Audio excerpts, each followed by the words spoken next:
আমাদের এখানে রমজান এভাবেই আসে।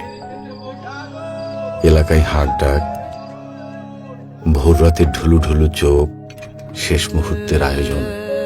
ব্যাপারটা অন্যরকম। আমাদের এখানে রমজান এভাবেই আসে। স্কুল ছুটির অনন্ত অবসরে চলে একটু দুষ্টুমি। খেলতে খেলতে মাঝে মাঝে মনের ভুলে ভুল হয়ে যায়। তারপর দাদুর দেওয়া আশ্বাসে মুখটা হাসি ফিরে পায়।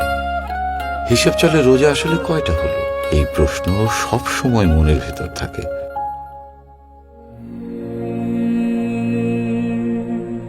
কাজ যতই থাকুক, নামাজ মিস হবে না।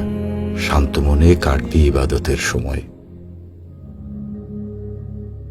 রোজা রেখেও মায়েরা কিন্তু অবসরে থাকে না। পুরো বাড়ির দায়িত্ব যে তার। শত কাজের মাঝেও ঈদের প্ল্যান শুরু হয়েই যায়। একসাথে অনেকগুলো হাসি মুখের উৎসব। এই হাসি মুখের প্ল্যান থেকে কেউ বাদ পড়ে না, সবাই ইনক্লুড থাকে।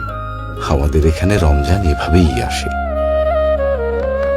শরবতের চিনি গোলানোর দায়িত্বটা কিন্তু একজনেরই। সারাদিন রোজা রাখার গল্প সে তো বাঁধন ছাড়া।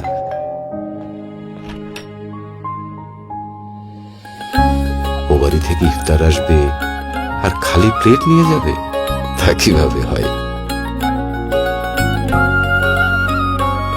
খেজুর না শরবত, রোজা ভাঙা হবে কোনটা দিয়ে সেটাও একটা বিষয়। যেখানেই যে থাকুক, ইফতারে বসতে হবে একসাথে।